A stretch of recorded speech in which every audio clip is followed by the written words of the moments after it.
maîtrise toloba nini Jonathan Kadima limwana na nde naza boye ni car ni lopango ni eloko na limwana nanga toloba nini na de 0 à 6 ans ah yaya so mamuta lobi bongo yaya ataku na komi na sani bo jamais pe na ko sala kwa na yebi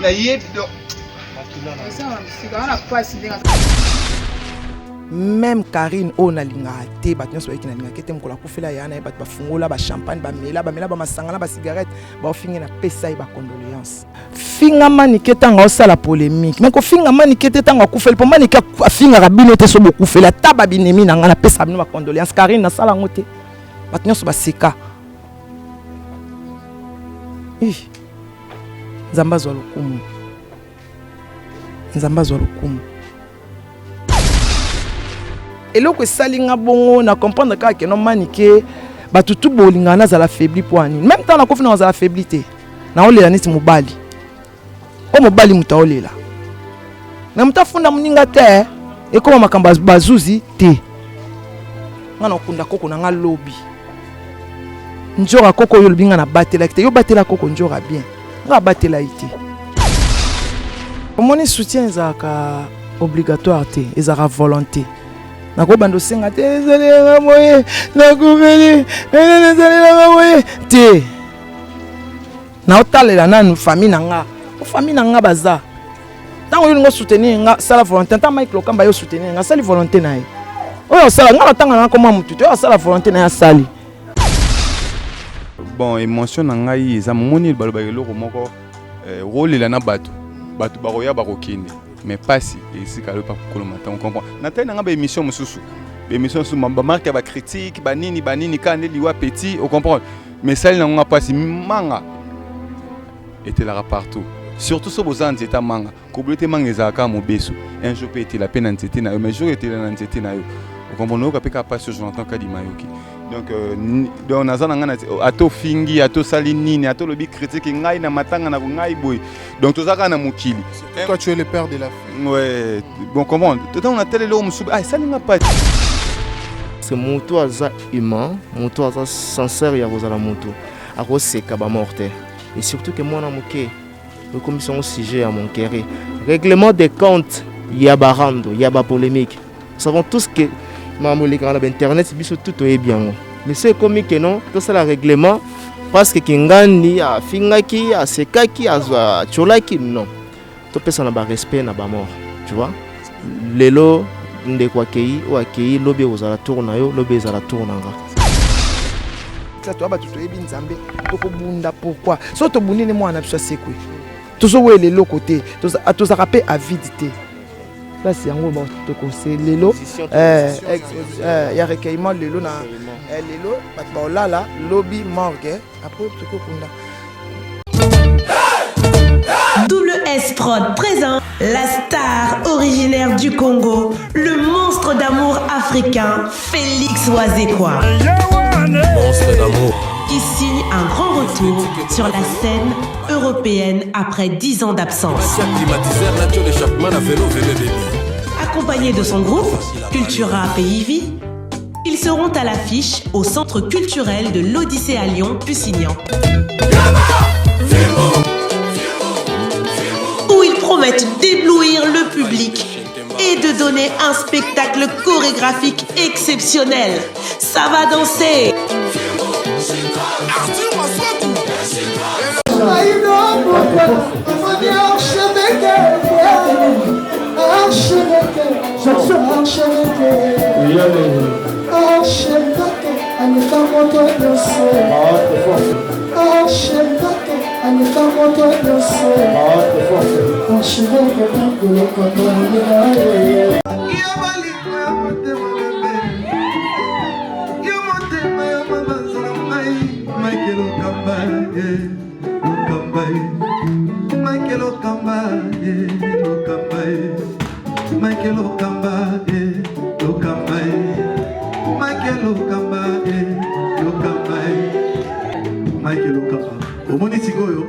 L'artiste, c'est l'improvisation.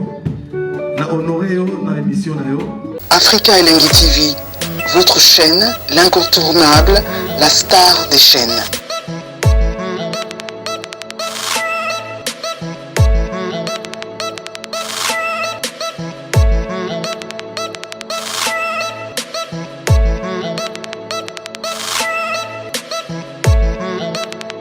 Africa Elengi TV, la magie de l'info.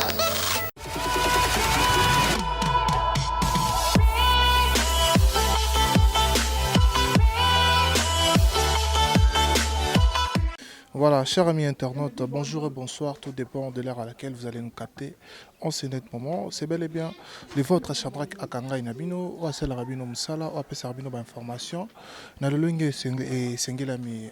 Aujourd'hui, tu as vraiment un sentiment et sengoté, toujours il y a Mawande Balobara, tous les lana baïo bazolila, tous ces pelapena baïo bazipela. Aujourd'hui, tu es compatir toujours na Manique de John Yabino.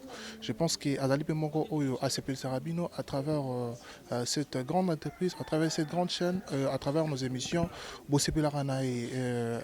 elle avait perdu sa petite fille, la fille de Jonathan qui est le fils de Manique. Encore une fois de plus, tu es les lots, tu es campé Kozwa, au Italie bon programme, tu es comment Matanga s'est déroulé et puis je crois que nous surtout Ekolobama namunoko Yamanik de John Toza bon na Mike Lokamba l'archevêque avec toute l'équipe d'Afrique Lengtoa qui pensa pour soutenir Manik de John Yabiso et avec un grand plaisir je dirais rapidement bonjour Manik de John. Bonjour Shadrach. Bonjour. Nzamba osala grâce. Likambo se komi. Eloko lobeza te nzamba osala grâce. Merci beaucoup na ba abonné nyonso ya Afrique Elengi TV. Merci na Mike Lokamba. Deuxième fois yango ayo talanga na open za chaîne na ngai. Oyo ke no tang na kweyaka, tang na kweyaki bat nyonso contre nga, il était là pour me soutenir. Et on a fana na nga awa na chaîne na nga na ken Afrique Elengi na zana tokos to vandi awa. Nonde zawana. Merci na bat nyonso o bazo soutenir nga moralement, physiquement et financièrement. Remerciement en tout cas Mike Lokamba, merci beaucoup. Merci. Non baka mutumala munatango ya pasi, il a toujours été là pour moi tout na ndeni ndeni a vivre na ndeni afinga maponanga. Ba côté ba guerre mso ponanga répondre te. Mais c'est triste. Tout ça là na YouTube et bingai. Même Karine on a linga te bat nyonso eki na linga kete mkola kufela yana bat ba fungola ba champagne ba mela ba masangana ba cigarette ba ofingi na pesa et ba condoléances. Je sais comment respecter les morts. Shadrach non lo likambo yo, so non lo ba likambo parce que je suis vraiment en colère et attristé. Na yebi respect ba kufela. Ba seka menga na yebi passer au kufela. Total ba commentaire ba tumsuto mena kati ya chaîne na moni na sake émission na yo. Bo prouver nga place na finga papa asila na olela nan mais na pesi bino intro bo prouver nga garder émission wana to bimisango na plateau tout ça qui en Afrique Elengi TV. OK, patron ya Afrique Elengi TV qui est 3 fois là avec Mike Lokamba alinga te na chaîne ba finga surtout muto akufa na ko finga na chaîne et puis ba monter yango Mike avandi de ba monter émission et ça la matin na Afrique Elengi TV. Na Afrique Elengi TV ba finga ba tout te bota ba émission sur Mike Lokamba on les a déjà ko dénigrer chaîne. Les Ketchou, merci beaucoup. Tendresse, merci beaucoup. Si j'ai injurié ton père, au prouvé ngango. Dans une émission à terrain. N'a pas fin à ma casse. Mais, merci beaucoup. Et puis, n'engana lobaka kanjora oya te oseku isakoko nangate. Yo batela koko no bien. Pour ngana bateli yanga mabe.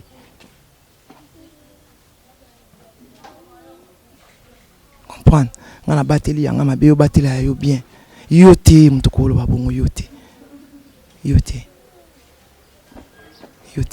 mais non répondre ko mangate non finga ote tu as montré à tout le monde que non naza incapable naza koko mabe mais toi tu connais combien de sacrifices je fais pour ces enfants.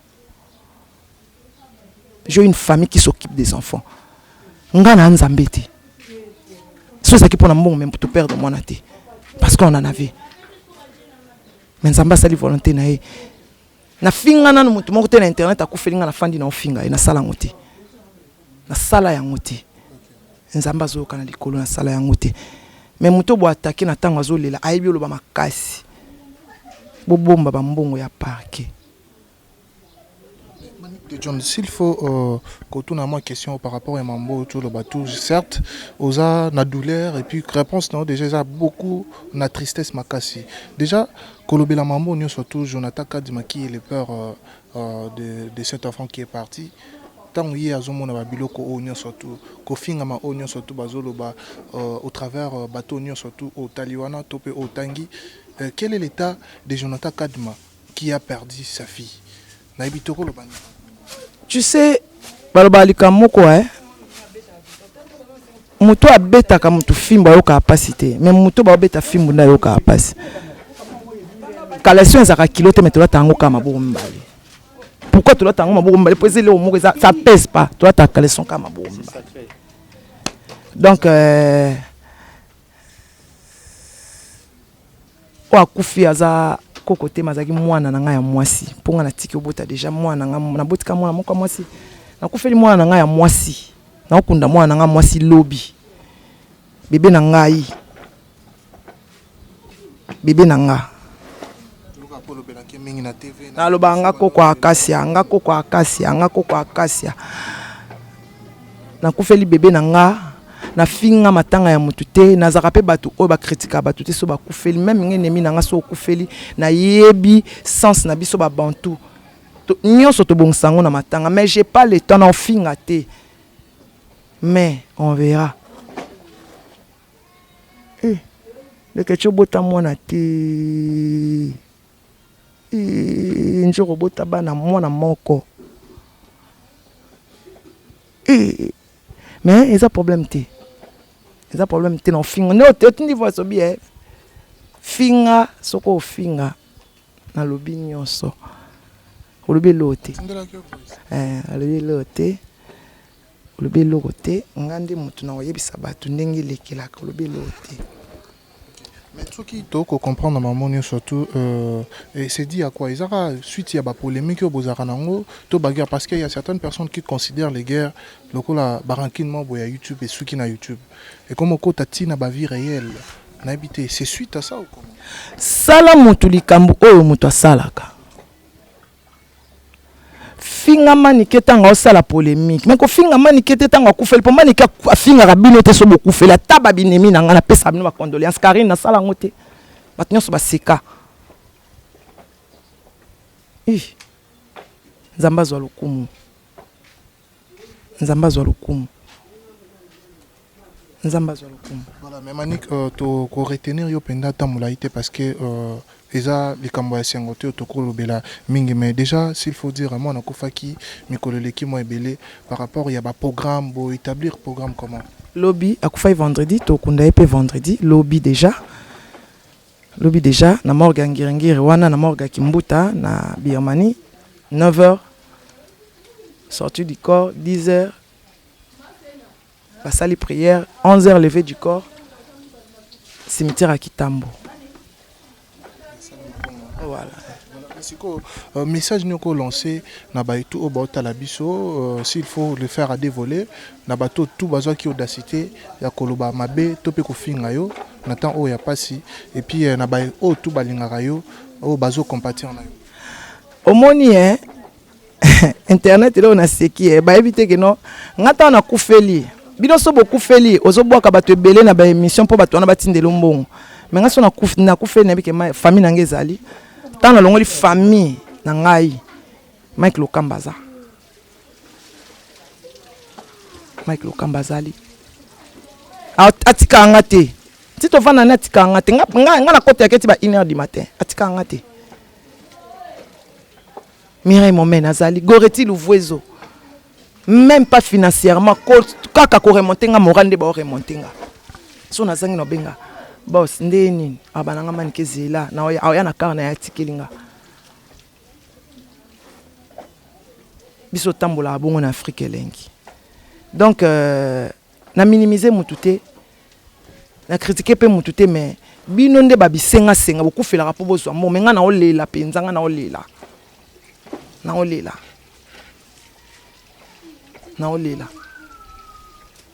mais merci beaucoup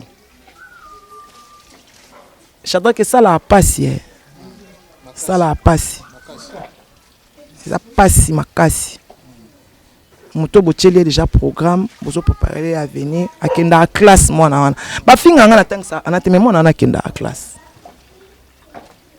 bana nga bakenda mais eloko salinga bongo na comprendre ka ke no manike bato tu bolingana za la faibli po anini même temps na kofi na za la faiblité na olela neti mobali o mobali mutaolela o mobali mutaolela na mutafunda muninga te mutafunda muninga te mutafunda muninga te ekoma makambo bazuzi te nga na kunda koko na nga lobi njora koko yo lobinga na batela te yo batela koko njora bien nga batela ite merci nzamba pambola. Est-ce que va soutien quand même voilà, oui.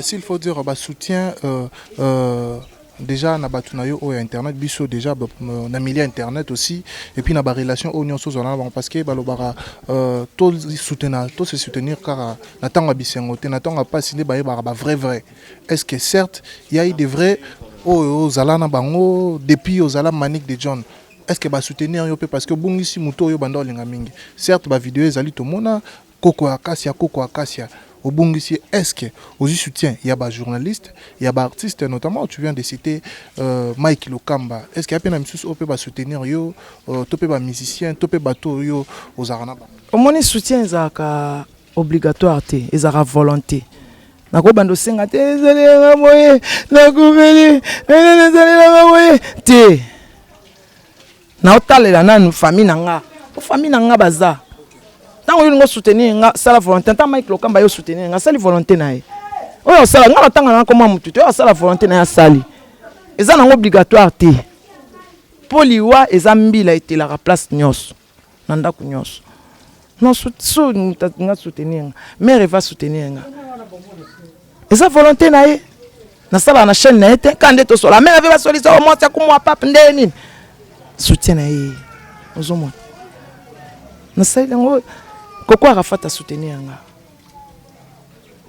volonté te mission on a du soutien mission ta mission monta soutenir nante dio défendre bango nante et à tout ça en polémique te za volonté la baxelo moko né déjà dans le bas ce n'est pas forcément obligatoire moni soutien sous soit pas baton sous les alakate ezala na mbongo ou bien moto apesa nini déjà ce moto sali appel na pour nous représenter ba condoléances c'est vraiment quelque chose de soutien ba il a dit baba za wana ba maman to zo comprendre Mike Lokamba na raison ko benga ka nanu oyebi ko benga kaka nanu manike mes condoléances réconforter ngai na moi ke na comptera sur yo ozomona ba mama bita ba bengi ozomona tango communauté oya soutenir ba basala la liste penda mutu tela soutenir nga teta na kufela ki na oboka o soutenir Chimé Lopez a soutenir on se comprendre ba te belé bazana ba soutenir ba tu musuku balinga batanga ba komona bango te mais na lobika ke na musicien na on a zuité na ba vérité voilà la mission zuité ya sona na zuité nanu na zuité mais oui en tout cas la facilité ezala pe sans polémique na lingi na nga te ke esala boye zonga boye na lingi te bato babelela ngo koma sondeni te nga pona ngai na sina perdre déjà donc ata bachelinga na minito ndako mbambongo na perdre déjà mutu mobimba déjà oh ya pesa biso déjà espoir ce qui est plus important et là on a bakisa ezala que no bakunda c'est quoi c'est acacia bakunda acacia dignement donc mon abato atikali osali somote na kati ya mokili c'est Dieu qui donne celui aussi qui répond donc nous amener muta s'est décidé pour que azwa am ya acacia et surtout papa naye mutaza vraiment na passe makasi papa Jonathan papa naye tikaite nzambe a réconforter motema naye ce n'est pas aussi facile et pas maniqué koko naye parce que de temps en temps on a des John avec sa petite fille.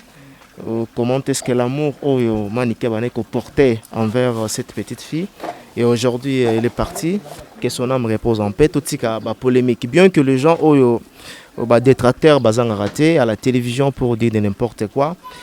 On a tout le temps que l'Iwa est pour la montagne autour, tu vois. Et Manika tout à l'heure tantôt que Mbila était là partout. Les 8 voisins, le Biozwanga, le Biozwa Bandego Mososkuna. Alors, ce qui mort et comme si j'ai à mon chéri pour n'abattre Mosos, en tout cas, c'est quelque chose inhumain. Vous comprenez? Donc voilà, vous allez sur moto quoi, parce que moto aza humain, moto aza sincère, il y a la moto. À cause c'est kaba morte. Et surtout que moi na moké comme son sujet à mon cœur. Règlement des comptes, il y a barando, il y a polémique. Nous savons tous que Mamoulik en internet, c'est tout est bien. Mais c'est comme que non, tout ça le règlement parce que Kingani a Fingaki, a Sekaki, a Cholaki, non. Tout peut s'en avoir respect, n'a pas mort. Tu vois? Lelo, ndekwa kei, ou akei, lobby aux alentours, lobby aux alentours. Alors donc, tant que moi, Michael Lokamana vraiment un respect d'abord, il y a mort, l'équipe biso, biso to l'équipe on est le côté. Aux hommes on est à que non, nous avons mené à se décider pour que donc voilà. Du coup, on a le barat tout simplement que courage des gens. Vous allez toujours makasi. Nous avons à salam makamuna d'une manière ou d'une autre. Donc voilà, le monde accueilli. Tu es bien, le connais nous avons bon ça pour n'abinoter. Voilà. Merci beaucoup, merci. Merci beaucoup, Manik de John a habité. Et là, vraiment, il y a un s'il faut dire. En tout cas, programme Ezakaka, lobby, à 9h, morgue, 10h, 11h, levé du corps, cimetière Kitambo. Ah, on a venu Ngiringiri, na commune Ngiringiri, na Birmanie. Côté à la maison communale. Voilà, il y a la maison communale. Morgue Kimbuta. Air Ezali, 9h, morgue. 10h, recueillement, levé du corps, 11h. Levé du corps, 11h. Dans le cimetière à Kitambo. Et après ça. Dès que ça a tout vendu, moi, Jukaka, voilà, bien des consolations après tout le monde. Okay, merci beaucoup, Manik. En tout cas, courage. Déjà, moi aussi, je te dis merci parce que aux gens la force, il y a qu'on répondre quand même à ma question. Yo, m'toza vraiment endeuillé, mais quand même courage et puis surtout, au peut s'appeler courage na Jonathan qui a perdu sa fille. Certes, ce n'est pas un truc facile. Aza positif. Ah positif. Écoute, nous t'avons conforté que maman Téléma. Nous avons pas ça qui a joué. La maman de la fille. La maman de la fille. Toujours té à kaka. Toujours té à kaka. C'est pas facile mais toujours té à kaka. Pour té à mikonyo so.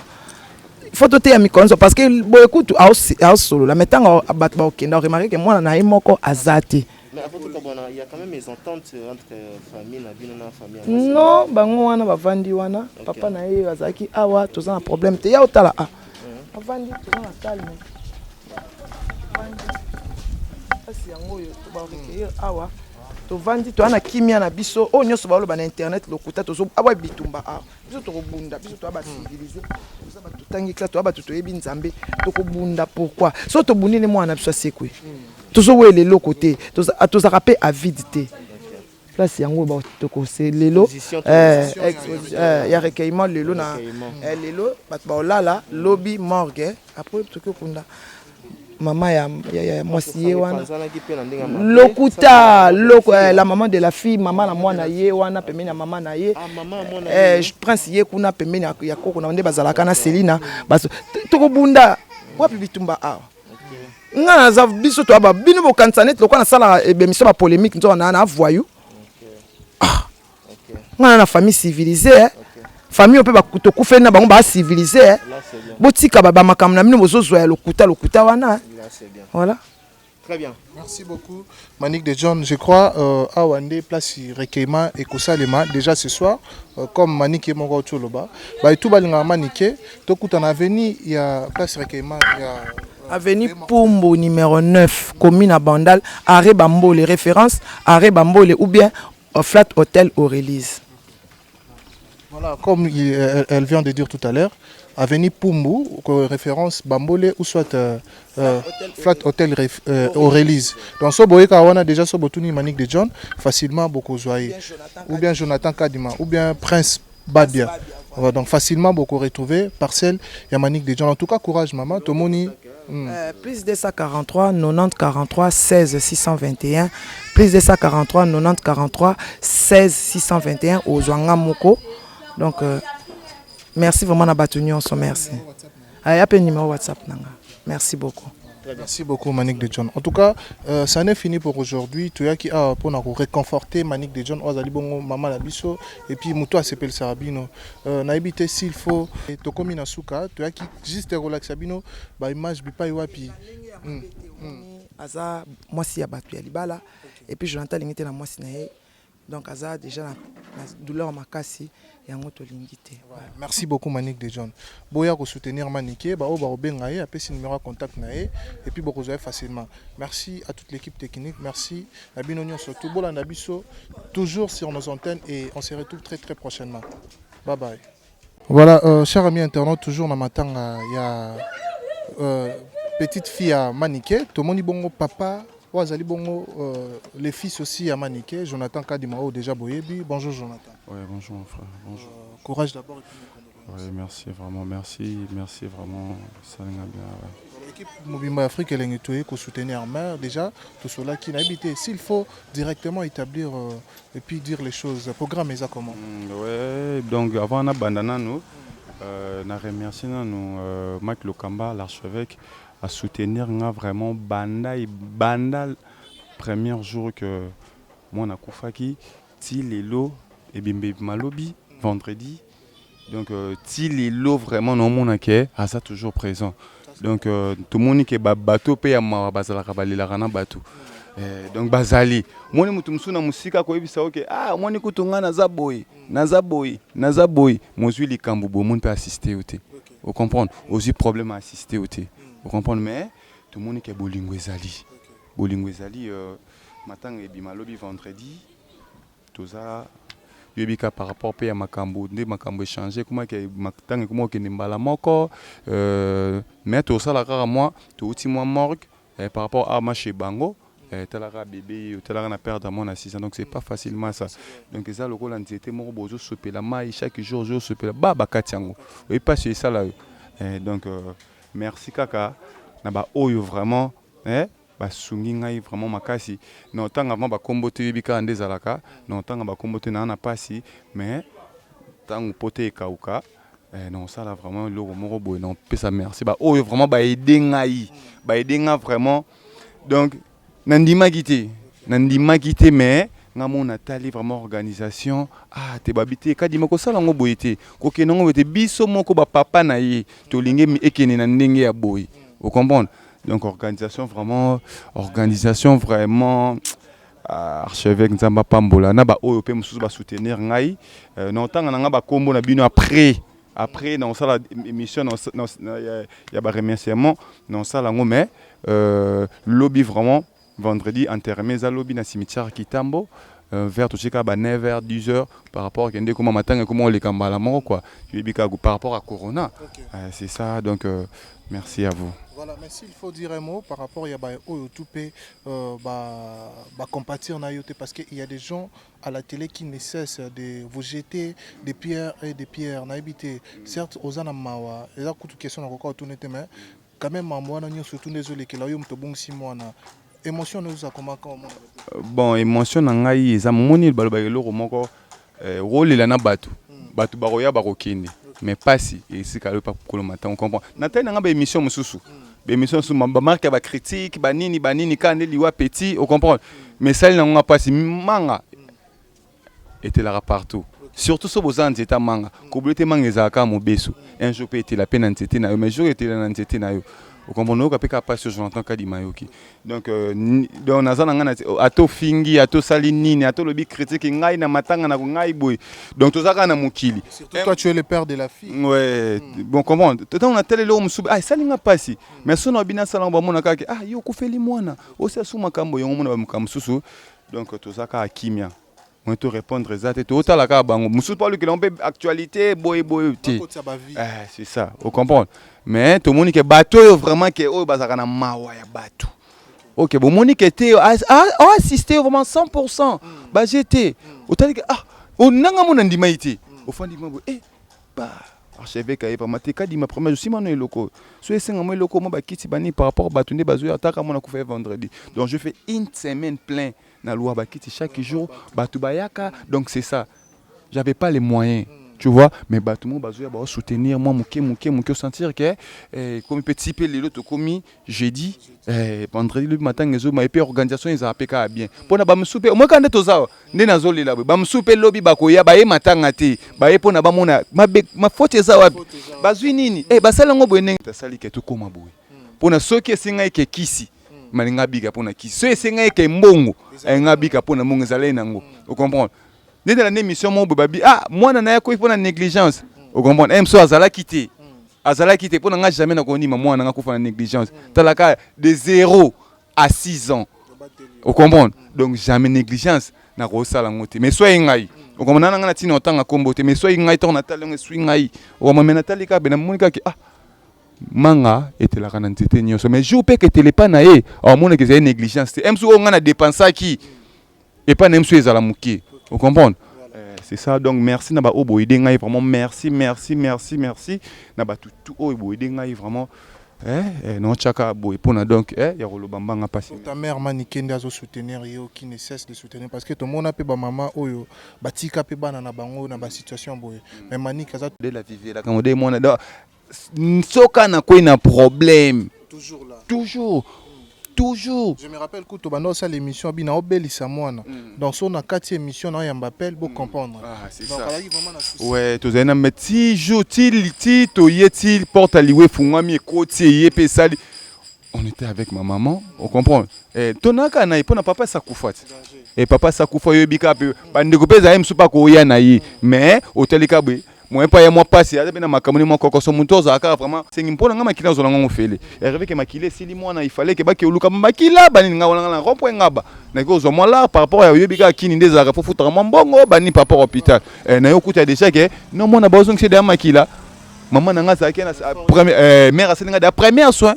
na kuda ke mona makila ça compter ba kisi dana somba et comment on changer donc tant de ba bengi sous intervention docteur aselinga donc tout ça livre vraiment donc on est comme ça pour y entendre pas bidon yebi kaka ba condamné nzambe yim tapé ça biso yim tapé donc on condamné donc c'est ça donc c'est commis non singaka ilonga non singaka nzambe pesa ngaka makasi oyebi ko perdre mon assise moi ça m'a c'est pas facile na oyebi ça yoke OK yo moko kenda ko tike suna ba chini yo moko somela ke damas yo mdo yo oso kipaka na ye donc er mo zoni boye mo blog wana manki mo papa tu es là donc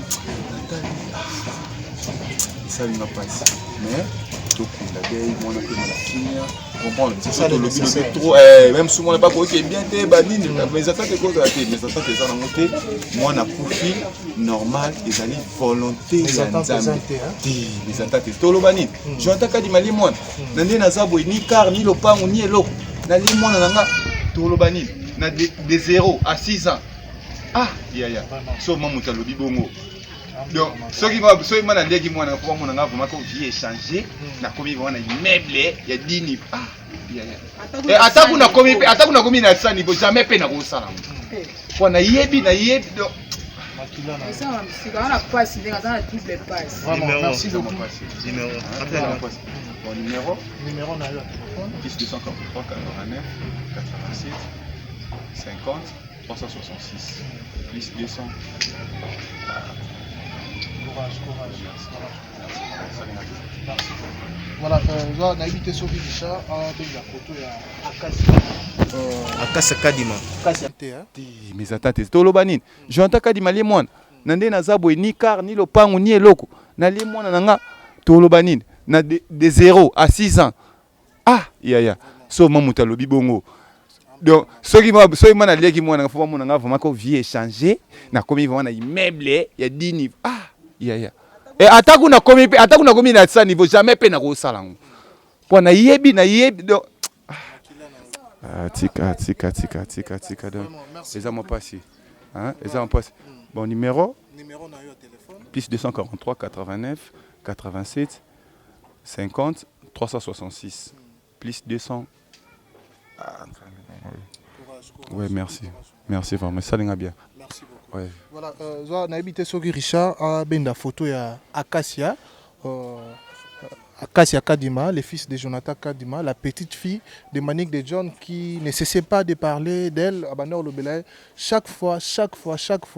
Donc aujourd'hui, Dieu a décidé de reprendre son âme, certes, Toyoki Ndebalobaki, Ndebaucholoba tout à l'heure, Basalaki fort des voies et moyens pour Nakobi qui s'amène à malade, mais comme ça n'a pas tenu, Dieu a fait sa volonté, certes, on n'a qu'à le louer et puis à lui dire merci. Certainement, je vous dis un grand merci à Orlando Bisso. Nous sommes vraiment à la fin. C'était une petite entretien pour nous relukakoye pour un programme et puis soutenir toujours Manick de John Oazalibon Maman Nabisso tous arani na carte africaine. Merci à vous et quant à moi, je vous donne les rendez-vous prochainement. Nous rabaissons les rideaux. Je vous dis bye bye.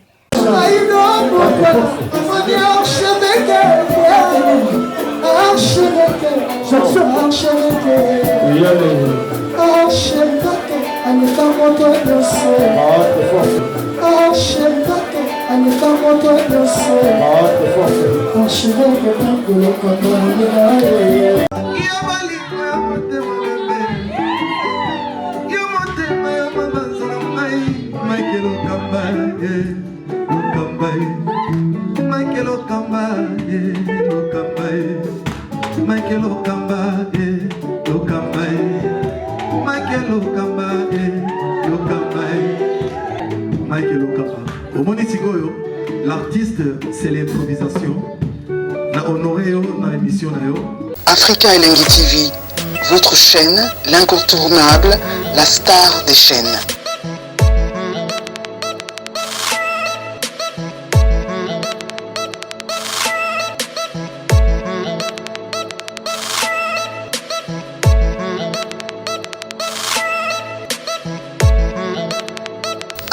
Africa Elengi TV, la magie de l'info.